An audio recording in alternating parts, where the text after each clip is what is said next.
அர்ஜுனும் நிலாவும் ஒருவரை ஒருவர் உயிருக்கு உயிராக காதலித்து திருமணம் செய்து கொண்ட தம்பதிகள். அவர்களிடம் பெரிய அரண்மனை போன்ற வீடோ ஆடம்பரமான வாழ்க்கை சூழலோ இல்லை. ஆனால் அந்த சிறிய வீட்டில் அன்பிற்கும் காதலுக்கும் என்றென்றும் குறைவிருந்ததில்லை. அர்ஜுனுக்கு நிலா வெறும் மனைவி மட்டுமல்ல, அவனது ஒவ்வொரு வெற்றிக்கும் பின்னணியில் இருக்கும் நம்பிக்கையான தோழி. தினமும் மாலை வேலை முடிந்து களைப்போடு வீட்டிற்கு வரும் அர்ஜுனை முகத்தில் அன்னையாத புன்னகையோடும் சூடான ஒரு கோப்பை காப்பியோடும் வரவேற்பது நிலாவின் வழக்கம். அந்த ஒரு கோப்பை காப்பியும் நிலாவின் அன்பான பார்வையும் அர்ஜுனின் நாள் முழுவதும் இருந்த அனைத்து களைப்பையும் மறக்கடித்துவிடும். அர்ஜுன், சீக்கிரம் கை கால் கழுவிட்டு வாங்க, காப்பி ஆறிடப் போகுது என்று வழக்கம் போல அன்போடு கூப்பிட்டாள் நிலா. அர்ஜுன் புன்னகையுடன் வந்து காப்பியை வாங்கி ஒரு மடக்கு குடித்தான். இன்னைக்கு காப்பி ரொம்ப பிரமாதமா இருக்கு நிலா, உன் கைப்பட்டு செஞ்சாலே அது தனி சுவைதான் என்று வழக்கம் போல பாராட்டினான். நிலா லேசாக சிரித்தபடி, போதும் போதும், ரொம்ப புகழாதீங்க, சரி சாப்பிட்டு முடிச்சுட்டு கொஞ்சம் வெளியே போயிட்டு வரலாம் என்று கூறிக்கொண்டிருக்கும் போது திடீரென அவளது வார்த்தைகள் தடுமாறின. கண்கள் சுழல நெஞ்சை பிடித்து கொண்டே நிலா அப்படியே தரையில் மயங்கி விழுந்தாள். நிலா, நிலா, என்னாச்சு? அர்ஜுனின் கையில் இருந்த காஃபி கப் கீழே விழுந்து நொறுங்கியது. அலறி அடித்து கொண்டு ஓடி வந்த நிலாவை தூக்கினான். அவளிடம் எந்த அசைவும் இல்லை. பயத்தில் அர்ஜுனின் கைகள் நடுங்கின. உடனே பக்கத்து வீட்டுக்காரர் உதவியோடு நிலாவை அருகில் இருந்த மருத்துவமனைக்கு அழைத்துச் சென்றான். அவசர சிகிச்சை பிரிவின் கதவுகள் மூடப்பட்டன. வெளியே அர்ஜுன் பதற்றத்துடன் அங்கும் இங்குமாக நடந்து கொண்டிருந்தான். ஒவ்வொரு நொடியும் அவனுக்கு யுகமாக இருந்தது. சிறிது நேரத்திற்கு பிறகு மருத்துவர் வெளியே வந்தார். அர்ஜுனின் முகம் கலக்கத்தோடு அவரை பார்த்தது. டாக்டர், என் மனைவிக்கு என்னாச்சு? பயப்படுற மாதிரி ஒன்றும் இல்லையே. மருத்துவர் ஒரு பெரும் மூச்சை விட்டுவிட்டு, அர்ஜுன், கொஞ்சம் மனசு திடப்படுத்திக்கோங்க. நிலாவுக்கு இதயத்தில் ஒரு கடுமை பாதிப்பு இருக்கு. இதுநாள் வரை இதற்கான அறிகுறிகள் வெளியில் தெரியாம இருந்திருக்கலாம். ஆனா இப்போ நிலைமை தீவிரமா இருக்கு என்றார். அந்த வார்த்தைகள் அர்ஜுனின் தலையில் இடி போல இறங்கின. அவனது உலகமே ஒரு நொடியில் இருண்டு போனது. டாக்டர், என்ன சொல்றீங்க? அவன் நல்லா தானே இருந்தா, இதற்கு தீர்வே இல்லையா என்று குரல் உடைந்தான். உடனடி மருந்துகளால் தற்காலிகமாக கட்டுப்படுத்தலாம் அர்ஜுன். ஆனா அவங்க உயிரை காப்பாற்ற பெரிய அறுவை சிகிச்சையும் தீவிர மருத்துவ கண்காணிப்பும் தேவை. அதுக்கு நிறைய பணம் தேவைப்படும் என்று கூறிவிட்டு சென்றார். அர்ஜுன் மெதுவாக ஐசியு அறைக்குள்ளே சென்றான். கட்டிலில் ஆக்சிஜன் உருளையின் உதவியோடு அமைதியாக படுத்திருந்தாள் நிலா. மெல்ல அவளது அருகில் சென்று அமர்ந்தான். நடுங்கும் கரங்களால் நிலாவின் மென்மையான கைகளை பற்றி கொண்டான். அவனது கண்ணீர் நிலாவின் கைகளில் விழுந்தது. நிலா மெதுவாக கண்களை திறந்தாள். அர்ஜுனின் கண்ணீரை பார்த்ததும் அவளது கண்கள் கலங்கின. அர்ஜுன், எனக்கு என்னாச்சு? ஏன் அழுகிறீங்க என்று மெல்லிய குரலில் கேட்டாள். அர்ஜுன் தன் கண்ணீரை துடைத்து கொண்டு அவள் நெற்றியில் முத்தமிட்டான். உனக்கு ஒன்றும் ஆகாத நிலா, நான் இருக்கேன். என் உயிர் இருக்கிற வரைக்கும் உனக்கு ஒரு சின்ன ஆபத்து கூட வரவிட மாட்டேன். நாம் சேர்ந்தே இந்த கஷ்டத்தை ஜெயிப்போம் என்று மனதிற்குள் நினைத்தபடி அவளது கரங்களை இறுக பற்றி கொண்டான். மருத்துவமனையின் அந்த சிறிய அறையில் நிலவிய அமைதியை அர்ஜுனின் இதய துடிப்பு மட்டுமே உடைத்து கொண்டிருந்தது. நிலா மெதுவாக அர்ஜுனின் முகத்தை பார்த்தாள். அவளது பார்வையில் பயமும் அதே சமயம் அர்ஜுன் மீது அளவற்ற நம்பிக்கையும் கலந்திருந்தது. அர்ஜுன், டாக்டர் என்ன சொன்னாங்க? எனக்கு என்ன ஆச்சு? உண்மையை சொல்லுங்க என்று நிலா தழுதழுத்த குரலில் கேட்டாள். அர்ஜுன் தன் மனதிற்குள் இருந்த புயலை மறைத்து செயற்கையாக ஒரு புன்னகையை வரவழைத்து கொண்டான். அவளது கரங்களை மேலும் இறுக பிடித்து கொண்டான். ஒன்றும் இல்லை நிலா, சின்னதாக பிளட் ப்ரெஷர் கம்மியாகி மயக்கம் வந்திருக்கு, அவ்வளவுதான். 2 நாள் ரெஸ்ட் எடுத்தால் சரியாயிடும். நீ தேவையில்லாமல் எதையும் யோசிச்சு மண்டையை குழப்பிக்காத என்று ஒரு பொய்யான ஆறுதலை சொன்னான். நிலாவுக்கு அவனது கண்கள் ஏதோ ஒன்றை மறைப்பதை உணர முடிந்தது. இருந்தாலும் அர்ஜுனை மேலும் சங்கடப்படுத்த வேண்டாம் என்று அமைதியானாள். நிலா உறங்கிய பிறகு அர்ஜுன் மருத்துவமனையின் வரவேற்பறைக்கு வந்தான். அங்கு அமர்ந்திருந்த டாக்டரை சந்திக்க சென்றான். டாக்டர், ஆபரேஷனுக்கு எவ்வளவு செலவாகும்? எனக்கு கொஞ்சம் டைம் கிடைக்குமா என்று தயக்கத்துடன் கேட்டான். டாக்டர் அவனையே பரிதாபமாக பார்த்தார். அர்ஜுன், அறுவை சிகிச்சை, மருத்துவமனை செலவு, மருந்துகள் எல்லாமே சேர்த்து குறைஞ்சது 15 லட்சம் ஆகும். நமக்கு அதிக நேரம் இல்லை. இன்னும் 1 மாதத்திற்குள்ள இந்த ஆபரேஷனை செஞ்சாகணும். பணத்தை ரெடி பண்ண வழியை பாருங்க. 15 லட்சமா? அந்த தொகை அர்ஜுனின் காதுகளில் இடி போல ஒலித்தது. மாத சம்பளத்தை வைத்து குடும்பம் நடத்தும் ஒரு சாதாரண ஊழியனுக்கு 15 லட்சம் என்பது எட்டாத உயரத்தில் இருக்கும் நட்சத்திரத்தை போன்றது. இரவு முழுக்க அர்ஜுனால் தூங்க முடியவில்லை. மருத்துவமனையின் நடைபாதையில் அமர்ந்து தன் நண்பர்கள், உறவினர்கள் என ஒவ்வொருவருக்கும் ஃபோன் செய்ய தொடங்கினான்.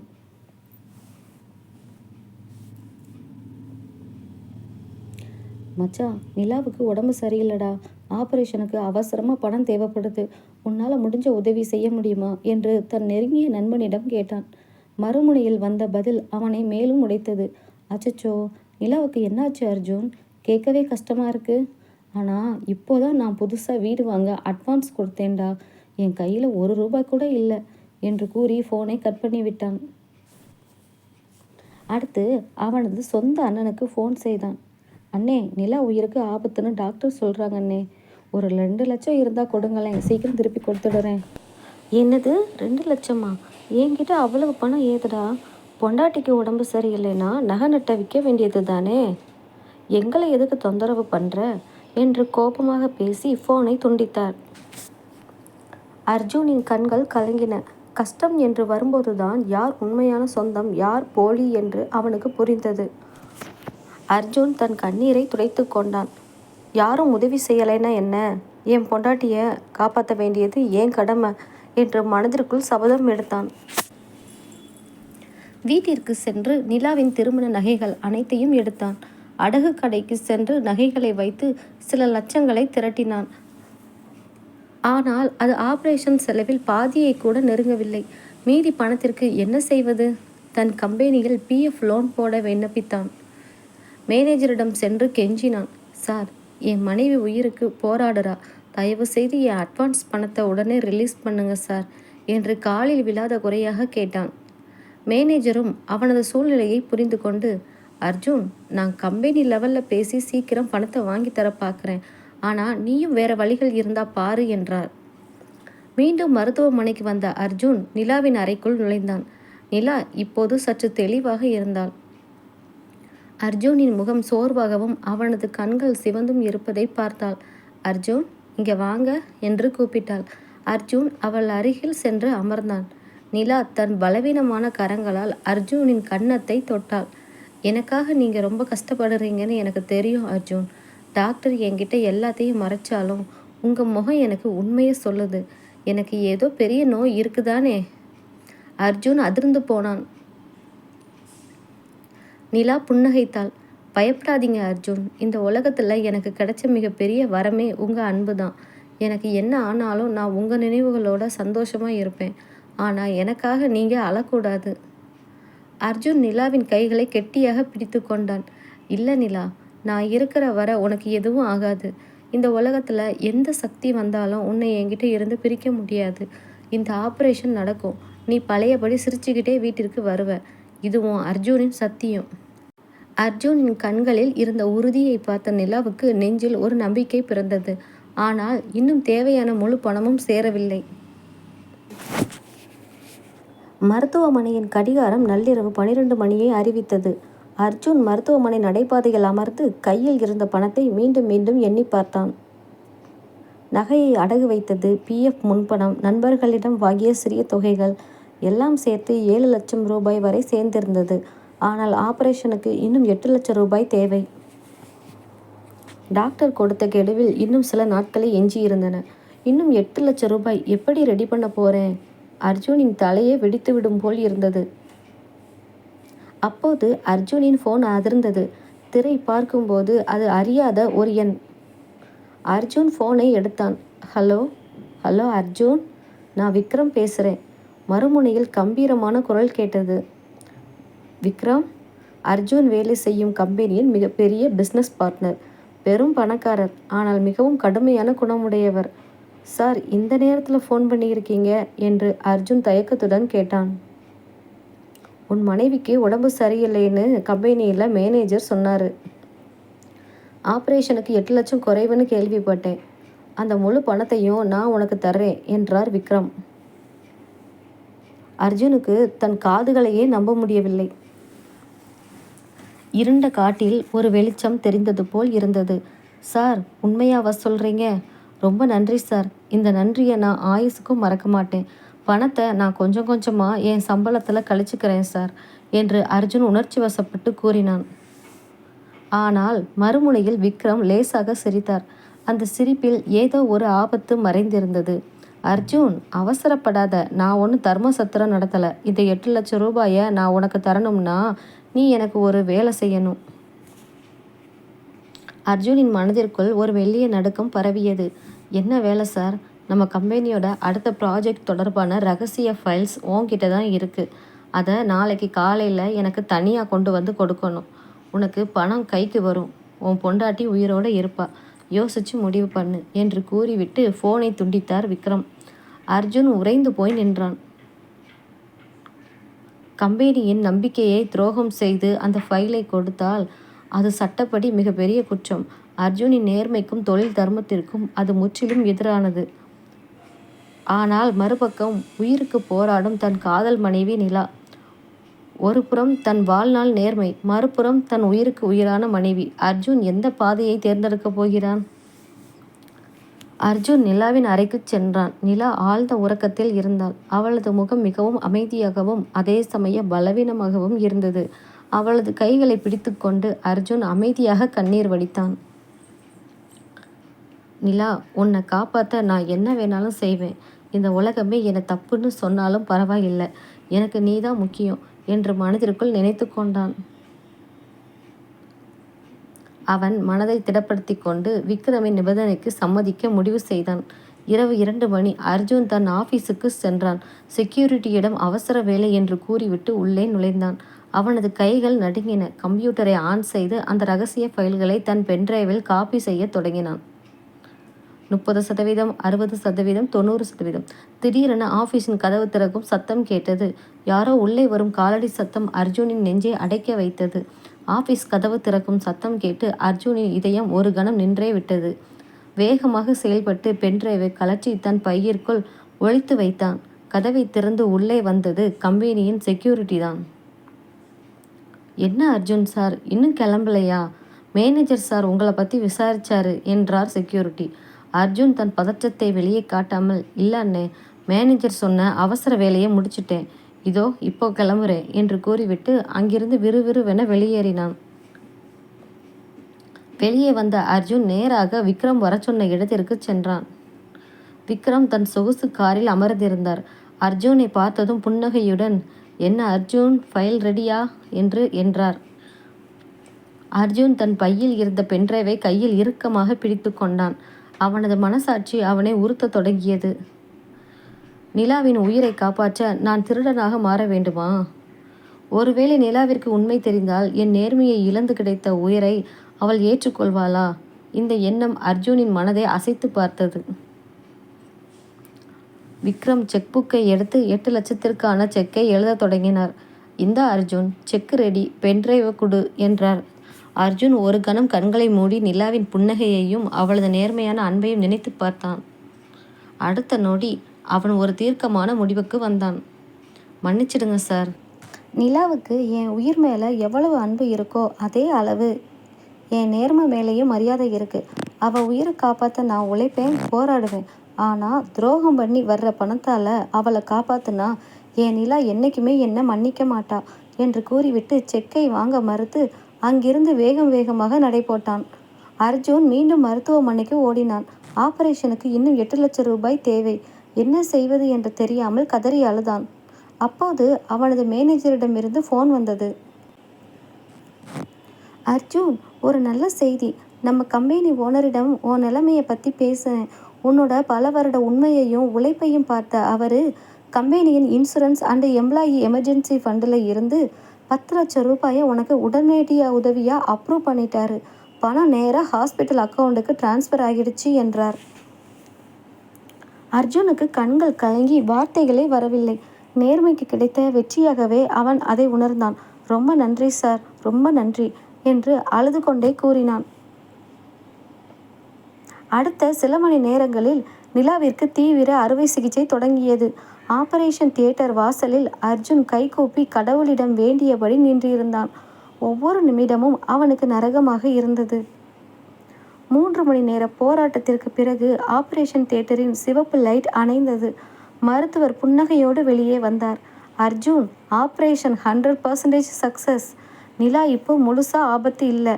இன்னும் கொஞ்ச நேரத்தில் அவங்களுக்கு மயக்கம் தெளிஞ்சிடும். நீங்கள் போய் பார்க்கலாம் என்றார். அர்ஜுன் ஆனந்த கண்ணீருடன் தரையில் மண்டியிட்டு கடவுளுக்கு நன்றி கூறினான். அறைக்குள் நிலா மெதுவாக கண்களை திறந்தாள்.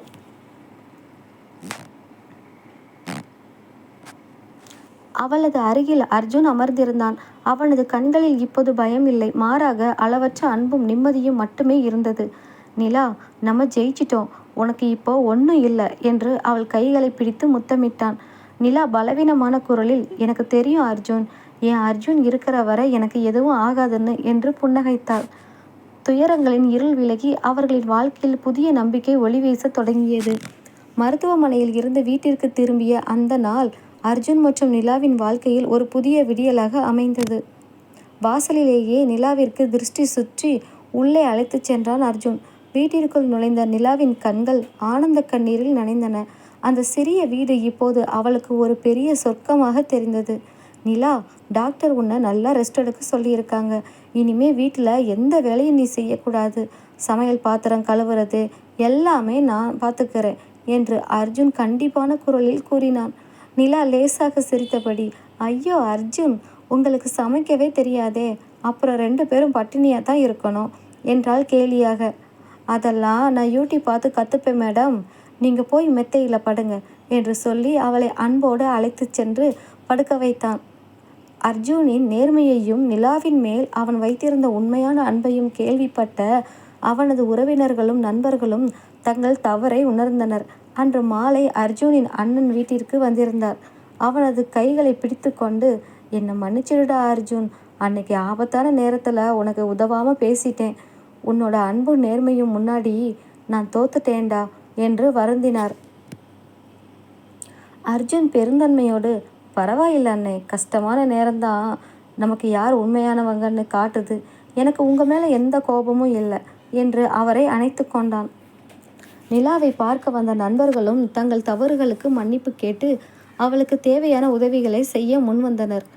அன்பின் சக்தி மனிதர்களின் மனதை மாற்றும் என்பதை அர்ஜுன் நேரில் கண்டான்.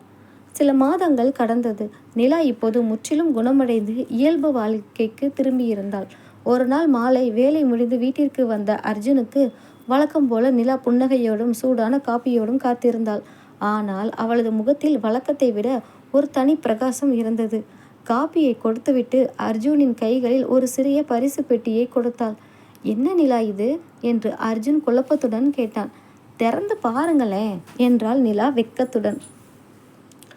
அர்ஜுன் மெதுவாக அந்த பெட்டியை திறந்தான். அதற்குள் ஒரு சிறிய குழந்தையின் காலணிகளும் ஒரு மருத்துவ அறிக்கையும் இருந்தன. அர்ஜுன் அதிர்ச்சியோடும் அளவற்ற மகிழ்ச்சியோடும் நிலாவை பார்த்தான். நிலா, இது இது நிஜம்தானா?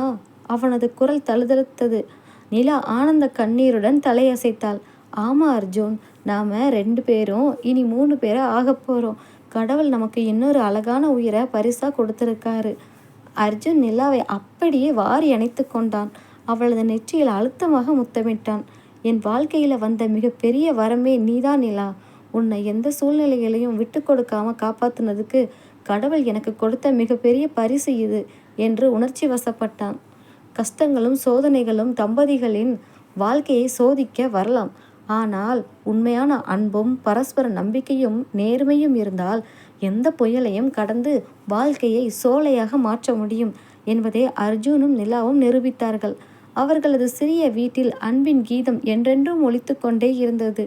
நிலாவின் கர்ப்பத்தை கொண்டாடிய அந்த சில மாதங்கள் அர்ஜுனின் வாழ்க்கையில் மிகுந்த மகிழ்ச்சியை தந்தன. ஆனால் அந்த மகிழ்ச்சி நீண்ட காலம் நீடிக்கவில்லை. ஒரு நாள் மாலை அர்ஜுன் ஆபீஸில் இருந்து வீட்டிற்கு திரும்பிய போது வீட்டின் பூட்டு உடைக்கப்பட்டிருப்பதைக் கண்டு அதிர்ச்சி அடைந்தான். உள்ளே விரைந்து சென்று பார்த்தபோது அறையில் இருந்த பொருட்கள் அனைத்தும் சிதறி கிடந்தன. நிலாவை காணவில்லை. நிலா, நிலா எங்கே இருக்க என்று அர்ஜுன் வீடெல்லாம் தேடி அழுது கூச்சலிட்டான். அப்போது ஹாலில் இருந்த மேஜை மீது ஒரு சிறிய காகிதம் மடித்து வைக்கப்பட்டிருப்பதை பார்த்தான். நடுங்கும் கரங்களால் அதை எடுத்து படித்தான். அர்ஜுன், நீ விக்ரம் கம்பெனியோட ரகசிய ஃபைலை தர மறுத்து ரொம்ப யோக்கிய மாதிரி நடந்துக்கிட்டல்ல, உன்னோட அந்த நேர்மைக்கு நான் கொடுக்க போகிற பரிசு தான் உன் பொண்டாட்டி நிலா. அவள் இப்போ என் பொறுப்பில் பத்திரமா இருக்கா. அவள் வயிற்றில் வளர்கிற குழந்தையோட அவள் உயிருடன் வாழணுமா இல்லையாங்கிறத நீ எடுக்க போகிற முடிவில் தான் இருக்குது. கடிதத்தின் கீழே ஒரு விலாசம் எழுதப்பட்டிருக்கு. அர்ஜுனின் கண்கள் கோபத்தால் சிவந்தன. உடனே அந்த முகவரிக்கு தன் பைக்கை முடுக்கினான். நகரின் ஒதுக்குப்புறமாக இருந்த ஒரு பழைய பாலடைந்த தொழிற்சாலைக்கு வந்து சேர்ந்தான். சுற்றிலும் அடர்ந்த இருள் சூழ்ந்திருந்தது. மெதுவாக உள்ளே சென்ற அர்ஜுன் நிலா ஒரு நாற்காலியில் கட்டப்பட்டு வாயில் பிளாஸ்டர் ஒட்டப்பட்டு இருப்பதை கண்டான். அவளது கண்களில் இருந்து கண்ணீர் வழிந்து கொண்டிருந்தது. நிலா என்று அர்ஜுன் ஓட முயன்றபோது பின்னால் இருந்து 2 ஆட்கள் வந்து அவனை கெட்டியாக பிடித்து கொண்டனர். இருளில் இருந்து மெதுவாக சிரித்துக்கொண்டே வெளியே வந்தார் விக்ரம். வரவேற்கிறேன் அர்ஜுன். உன்னோட இந்த ஹீரோயிசம் எனக்கு ரொம்ப பிடிச்சிருக்கு. ஆனா நீ ஒன்று மறந்துட்ட. விக்ரம் நினைச்சா எதையும் அடைவான், யாரையும் அழிப்பான் என்றார் விக்ரம் கொடூரமாக. விக்ரம் சார், தயவு செஞ்சு நிலாவை விட்டுடுங்க. அவ கர்ப்பமாக இருக்கா. உங்களுக்கு என்ன வேணும்னாலும் நான் செய்கிறேன் என்று அர்ஜுன் கெஞ்சினான். இப்போ வழிக்கு வந்தியா? எனக்கு அந்த ரகசிய ஃபைல்ஸ் வேணும். ஆனால் இப்போ ஒரு சின்ன மாற்றம் என்று விக்ரம் தன் பாக்கெட்டிலிருந்து ஒரு துப்பாக்கியை எடுத்து நிலாவின் தலையை நோக்கி குறிவைத்தார். நீ ஃபைலை மட்டும் தரப்போறதில்ல, கம்பெனியின் மெயின் சர்வர் பாஸ்வேர்டையும் எனக்கு டைப் பண்ணி தரப்போற. அப்போதான் உன் நிலாவையும் குழந்தையையும் உயிரோட விடுவேன். அர்ஜுன் வேறு வழியின்றி தன் லேப்டாப்பை எடுத்தான். விக்ரமின் ஆட்கள் அவனை சூழ்ந்து நின்று கவனித்தனர். அர்ஜுன் லேப்டாப்பில் பாஸ்வேர்டை டைப் செய்ய தொடங்கினான். ஆனால் அவனது விரல்கள் வேறு ஒரு ரகசிய குறியீட்டை தட்டச்சு செய்து கொண்டிருந்தன. திடீரென தொழிற்சாலையின் கதவுகள் பலத்த சத்தத்துடன் உடைக்கப்பட்டன. யாரும் அசையாதீங்க, இது போலீஸ். போலீஸ் கமிஷனர் தலைமையில் துப்பாக்கிகளுடன் வந்த போலீசார் அந்த இடத்தை சூழ்ந்து கொண்டனர். விக்ரம் அதிர்ச்சி அடைந்தார். என்னது, போலீஸா? அர்ஜுன், நீ என்ன பண்ணி வச்சிருக்க என்று கத்தினான். அர்ஜுன் புன்னகைத்தான். விக்ரம் சார், நீங்கள் என்ன ஆஃபீஸுக்கு கூப்பிட்ட அன்னைக்கே உங்கள் மேலே எனக்கு சந்தேகம் இருந்தது. என் ஆஃபீஸ் லேப்டாப்பில் கம்பெனியோட செக்யூரிட்டி அலாரமும் போலீஸ் ட்ராக்கரும் இணைக்கப்பட்டிருக்கு. நான் டைப் பண்ணது பாஸ்வேர்டு இல்லை, ஆபத்துக்கான சிக்னல். ஆத்திரமடைந்த விக்ரம், உன்னை உயிரோட விட மாட்டேன்டா என்று நிலாவை நோக்கி துப்பாக்கியை இயக்க முயன்றான். ஆனால் அதற்குள் அர்ஜுன் பாய்ந்து சென்று விக்ரமை கீழே தள்ளினான். இருவருக்கும் இடையே கடுமையான கைகலப்பு ஏற்பட்டது. துப்பாக்கி காற்றில் பறந்து சென்று தூரத்தில் விழுந்தது. போலீசார் விக்ரமின் ஆட்களை மடக்கி பிடித்தனர். அர்ஜுன் விக்ரமை ஓங்கி ஒரு மிதி மிதிக்க விக்ரம் சுவரில் மோதி மயங்கி விழுந்தான். போலீசார் விக்ரமுக்கு விலங்கு பூட்டினர். அர்ஜுன் வேகமாக சென்று நிலாவின் கட்டுகளை அவிழ்த்தான். நிலா பயத்தில் கதறி அழுது கொண்டே அர்ஜுனை இறுக கட்டி பிடித்து கொண்டாள். அர்ஜுன், எனக்கு ரொம்ப பயமாக இருந்தது, நம்ம குழந்தைக்கு என்ன ஆகுமோன்னு என்று அழுதாள். அர்ஜுன் அவளது கண்ணீரை துடைத்து, பயப்படாத நிலா, நான் இருக்கேன். இனி இந்த உலகத்தில் எந்த சக்தியாலையும் நம்ம பிரிக்க முடியாது என்று அவளது நெற்றியில் முத்தமிட்டான். போலீஸ் அதிகாரி அர்ஜுனின் தோளை தட்டி, வெல்டன் அர்ஜுன், உங்கள் சமயோஜிதமான புத்தியும் தைரியமும் தான் உங்கள் குடும்பத்தை காப்பாற்றி இருக்கு. விக்ரம் செஞ்ச எல்லா குற்றங்களுக்கும் இனி ஆயுள் முழுக்க ஜெயிலில் தான் கம்பி எண்ணுமா என்றார். விக்ரம் கைது செய்யப்பட்டு சிறையில் அடைக்கப்பட்ட செய்தி செய்தித்தாள்களிலும் தொலைக்காட்சிகளிலும் முதன்மை செய்தியாக மாறியது. அர்ஜுனின் தைரியத்தையும் சமயோசித புத்தியையும் பாராட்டி கம்பெனியின் நிர்வாகம் அவனுக்கு பெரிய பதவி உயர்வையும் பாராட்டு சான்றிதழையும் வழங்கியது. நிலாவை வீட்டிற்கு அழைத்து வந்த அர்ஜுன் அவளை கவனமாக பார்த்து கொண்டான். அந்த பயங்கரமான சம்பவத்திற்கு பிறகு நிலா மெல்ல மெல்ல இயல்பு நிலைக்கு திரும்பிக் கொண்டிருந்தாள். ஆனால் அவர்களின் வாழ்வில் வீசிய புயல் இன்னும் முழுமையாக ஓயவில்லை என்பதை அவர்கள் அறியவில்லை. சில வாரங்கள் கழித்து அர்ஜுனுக்கு மருத்துவமனையிலிருந்து ஒரு அழைப்பு வந்தது. ஹலோ, அர்ஜுன் சாருங்களா? நான் நிலா மேடமோட சீனியர் கார்டியாலஜிஸ்ட் டாக்டர் பேசுகிறேன். அர்ஜுனின் மனதிற்குள் லேசான பதற்றம் தொற்றிக்கொண்டது. சொல்லுங்க டாக்டர், நிலாவுக்கு இப்போ எல்லாம் நார்மலாக தானே இருக்குது? சார், நிலா மேடமோட சமீபத்திய பிளட் ரிப்போர்ட்ஸ் மற்றும் ஸ்கேன் ரிப்போர்ட் பார்த்தேன். அவங்களுக்கு செஞ்ச ஹார்ட் ஆப்ரேஷன் சக்ஸஸ் தான். ஆனால் அவங்க கர்ப்பமாக இருக்கிறதுனால இதயத்துக்கு அழுத்தம் ரொம்ப அதிகமாகுது. அர்ஜுனின் முகம் மாறியது. டாக்டர், என்ன சொல்கிறீங்க? இதனால் ஏதாச்சும் ஆபத்தா? அர்ஜுன் தாயையும் குழந்தையையும் ஒரே நேரத்தில் காப்பாற்றுவது ரொம்பவே சவாலான விஷயம். பிரசவ நேரம் நெருங்க நெருங்க ஆபத்தும் அதிகமாகும். நீங்கள் உடனே அவங்கள ஹாஸ்பிட்டலுக்கு கூட்டிகிட்டு வரணும் என்றார் டாக்டர். அர்ஜுனுக்கு கை கால்கள் நடுங்கின. விக்ரமிடமிருந்து நிலாவை காப்பாற்றி விட்டோம் என்று நினைத்த வேளையில் மீண்டும் அவளது உயிருக்கே ஆபத்தா? அர்ஜுன் கலங்கிய முகத்தோடு வீட்டிற்கு வந்தான். நிலா அவனது சோகமான முகத்தை பார்த்ததுமே விஷயத்தை புரிந்து கொண்டாள். அர்ஜுன் அவள் அருகில் அமர்ந்து அவளது கைகளை பிடித்து கொண்டு கதறி அழுதான். நிலா, டாக்டர் என்ன சொல்கிறாங்க தெரியுமா? இந்த குழந்தை உனக்கு ஆபத்துன்னு சொல்கிறாங்க. எனக்கு குழந்தைய விட உன் உயிர் தான் முக்கியம் நிலா. நாம் இந்த குழந்தைய வேண்டான்னு சொல்லிடுவோம் என்று விம்மி அழுதாள். நிலா அதிர்ச்சியுடன் அர்ஜுனின் வாயை பொத்தினாள். அவளது கண்களில் இருந்தும் கண்ணீர் வழிந்தது. ஆனால் அதில் ஒரு தாயின் உறுதி தென்பட்டது. என்ன வார்த்தை பேசுகிறீங்க அர்ஜுன்? இந்த குழந்தை நாம் 2 பேரும் சேர்ந்து ஆசைப்பட்ட நம்ம காதலோட அடையாளம். என் உயிரே போனாலும் பரவாயில்லை, இந்த உலகத்தை நம்ம குழந்தை பார்க்கணும் என்றால் தீர்க்கமாக. நிலா, தயவு செஞ்சு பிடிவாதம் பிடிக்காத. நீ இல்லாமல் எனக்கு இந்த குழந்தையும் வேண்டாம், இந்த உலகமும் வேணாம் என்று அர்ஜுன் கத்தினான். அர்ஜுன், என் மேலே உங்களுக்கு உண்மையாகவே அன்பு இருந்தா இந்த குழந்தையை காப்பாற்ற என்ன வழியோ அதை மட்டும் யோசிங்க. எனக்கு ஏதாச்சும் ஆச்சுன்னா நம்ம குழந்தைக்குள்ள நான் வாழ்வேன். நிலாவின் இந்த வார்த்தைகள் அர்ஜுனின் இதயத்தை ஈட்டியாக குத்தியது. அர்ஜுன் நிலாவை அழைத்து கொண்டு உடனடியாக மருத்துவமனைக்கு சென்றான். அங்கு சிறப்பு மருத்துவர்கள் குழு அவளது உடல்நிலையை பரிசோதித்தது. தலைமை மருத்துவர் அர்ஜுனை தனியாக அழைத்து பேசினார். அர்ஜுன், நிலாவோட கண்டிஷன் ரொம்ப கிரிட்டிக்கலாக இருக்குது. ஆனால் இதை குணப்படுத்தக்கூடிய ஒரு ஸ்பெஷலிஸ்ட் டாக்டர் அமெரிக்காவில் இருக்கார். அவரோட பெயர் டாக்டர் விக்ரம் ராஜ். அவர் நினச்சா தாயையும் குழந்தையையும் ஒரே நேரத்தில் காப்பாற்ற முடியும். டாக்டரின் பெயரை கேட்டதும் அர்ஜுன் அதிர்ந்து போனான். விக்ரம் ராஜா சார், என்னை கடத்த முயன்ற விக்ரமுக்கும் இந்த டாக்டருக்கும் ஏதாச்சும் சம்மந்தம் இருக்கா என்று சந்தேகத்துடன் கேட்டான்.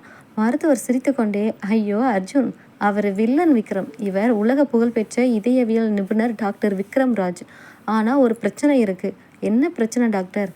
அவர் ரொம்ப பிஸியான டாக்டர். இந்தியாவுக்கு வர்றதுக்கு அவ்வளவு சீக்கிரம் ஒத்துக்க மாட்டார். அது மட்டும் இல்லாமல் அவரோட அப்பாயின்மெண்ட் கிடைக்கிறது சாதாரண விஷயம் இல்லை. டாக்டர் விக்ரம்ராஜின் உதவி கிடைப்பது மிக கடினம் என்ற செய்தி அர்ஜுனின் தலையில் பெரிய இடியாக விழுந்தது. ஆனால் தோற்று போவதற்கு அவன் தயாராக இல்லை. தன் மனைவியையும் பிறக்கப் போகும் குழந்தையையும் காப்பாற்ற எந்த எல்லைக்கும் செல்ல அர்ஜுன் துணிந்தான். அமெரிக்காவில் இருக்கும் டாக்டர் விக்ரம் ராஜுவிற்கு நிலாவின் மருத்துவ அறிக்கைகள், ஸ்கேன் ரிப்போர்ட்டுகள் அனைத்தையும் மின்னஞ்சல் மூலம் அனுப்பினான். அதோடு தன் மனமார்ந்த தவிப்பையும் உணர்ச்சிகரமான ஒரு வீடியோ மெசேஜாக இணைத்து அனுப்பினான். டாக்டர் சார், என் மனைவி நிலாவுக்கு தான் உயிரை விட வயிற்றில் வளர்கிற குழந்தை தான் முக்கியம். ஆனால் எனக்கு அவங்க 2 பேரோட உயிரும் முக்கியம். இந்த உலகத்தில் அவங்கள காப்பாற்ற உங்களால் மட்டும்தான் முடியும். தயவு செஞ்சு இந்தியாவுக்கு வாங்க சார். இரவு முழுக்க அர்ஜுன் தூங்காமல் தன் கணினியின் முன்னால் அமர்ந்திருந்தான்.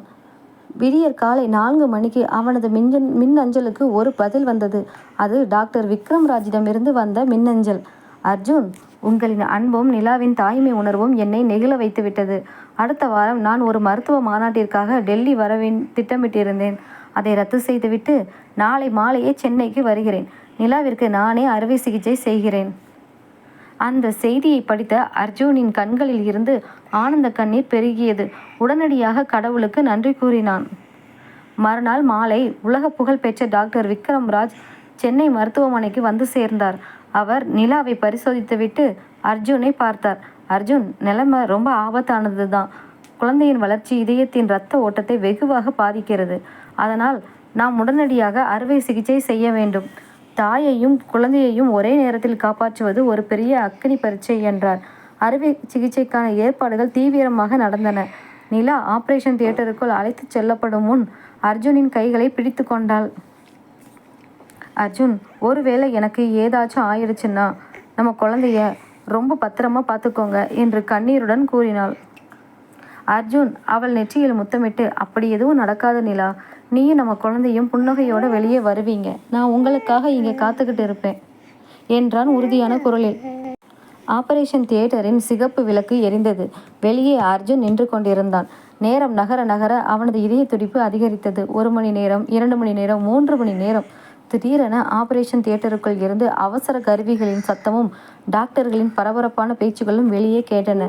செவிலியர் ஒருவர் வேகமாக வெளியே ஓடி வந்து, பிளட் பேங்கில் இருந்து O- ரத்தம் உடனே வேணும், பேஷண்ட்டுக்கு இரத்தப்போக்கு அதிகமாயிடுச்சு என்று கத்தினார். அர்ஜுனின் உலகம் மீண்டும் ஒரு முறை இருண்டது. என் ரத்தம் O- தான் மேடம், என் ரத்தத்தை முழுசாக எடுத்துக்கோங்க, என் நிலாவை காப்பாத்துங்க என்று கதறினான். அர்ஜுனிடமிருந்து உடனடியாக ரத்தம் எடுக்கப்பட்டு ஆபரேஷன் தியேட்டருக்குள் கொண்டு செல்லப்பட்டது. மேலும் 1 மணி நேர போராட்டத்திற்கு பிறகு ஆபரேஷன் தியேட்டருக்குள் இருந்து ஒரு அழகான பிஞ்சு குழந்தையின் அழுகை சத்தம் கேட்டது. அர்ஜுன் அதிர்ந்து போய் கதவையே பார்த்தான். சிறிது நேரத்தில் டாக்டர் விக்ரம் ராஜ் புன்னகையோடு வெளியே வந்தார். தன் கை உறைகளை கழற்றியபடி அர்ஜுனை பார்த்து பெருமூச்சு விட்டார். கங்க்ராச்சுலேஷன் அர்ஜுன், உங்களுக்கு ஒரு அழகான பெண் குழந்தை பிறந்திருக்கு. தாயும் செய்யும் 100% பாதுகாப்பாக இருக்கிறார்கள். ஆபத்து முழுமையாக விலகிவிட்டது என்றார். அர்ஜுனுக்கு ஆனந்த கண்ணீரில் வார்த்தைகளே வரவில்லை. டாக்டரின் கால்களில் விழப்போனவனை அவர் தடுத்து அணைத்து கொண்டார். உன் அன்பும் நம்பிக்கையும் தான் அர்ஜுன் இந்த அற்புதத்தை செய்திருக்கு என்றார் டாக்டர். சிறிது நேரத்திற்கு பிறகு அர்ஜுன் தீவிர சிகிச்சை பிரிவிற்குள் சென்றான். அங்கு நிலா மெதுவாக கண்களை திறந்து அர்ஜுனை பார்த்தாள். அவளது அருகில் ஒரு அழகிய பிஞ்சு தேவதை தூங்கிக் கொண்டிருந்தாள். அர்ஜுன் நிலாவின் கரங்களை பற்றி கொண்டு, நாம் ஜெயிச்சிட்டோம் நிலா, நம்ம குடும்பம் முழுமையாகிடுச்சு என்று விம்மி அழுதான். நிலா தன் பலவீனமான கரங்களால் குழந்தையின் கையை பிடித்து அர்ஜுனை பார்த்து புன்னகைத்தாள். காதலும் நேர்மையும் தளராத நம்பிக்கையும் இருந்தால் வாழ்க்கையில் எந்த பெரிய புயலையும் கடந்து கரை சேர முடியும் என்பதை அர்ஜுன் நிலா தம்பதியினர் நிரூபித்து காட்டினர். அவர்களது வாழ்வில் இனி என்றும் வசந்தமே. கதை பிடிச்சிருந்தா லைக் பண்ணுங்கள், ஷேர் பண்ணுங்கள், கமெண்ட் பண்ணுங்கள், சப்ஸ்கிரைப் பண்ணுங்கள் ஃப்ரெண்ட்ஸ். தேங்க்யூ.